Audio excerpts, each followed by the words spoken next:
আমাদের বাড়িতে লক্ষ্মী পূজার কিছু মুহূর্ত আপনাদেরকে দেখাবো। নমস্কার বন্ধুরা, সবাইকে আমার ইউটিউব চ্যানেলে স্বাগত। বন্ধুরা, আজকে আমাদের বাড়িতে লক্ষ্মী পূজা হয়েছিল, তো সেই লক্ষ্মী পূজার কিছু মুহূর্ত আপনাদেরকে দেখাতে চলেছি।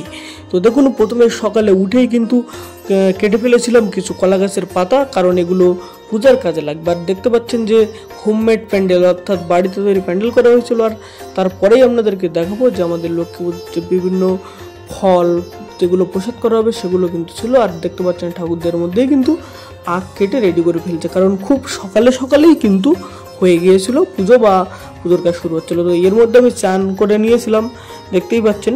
চান করে নিয়ে একটি ধামাতে করে সমস্ত ফলগুলি কাটার জন্য নিয়ে গিয়েছিলাম। দেখতে পাচ্ছেন এই পেপার আর পাশে জল রেখে সেখানে ফলগুলো কেটে রেডি করবো। তারপর দেখতে পাচ্ছেন জ্যাঠামশাই ফল কাটছে, আর আমি বসে বসে একটা কাঠ চেপে ধরে রাখছিলাম যাতে এগুলো সমস্যা না হয়।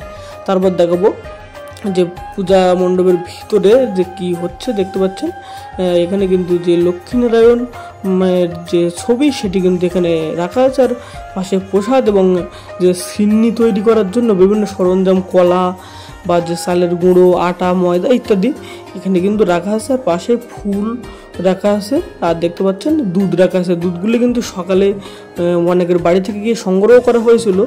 আর দেখতে পাচ্ছেন এর মধ্যে কিন্তু সিন্নিতে চলে গিয়েছে চালের গুঁড়ো অথবা আটা। সিন্নিটা কিন্তু খুব তৈরি হচ্ছে, আর আমাদের বাড়ির সিন্নি কিন্তু খুব ফেমাস।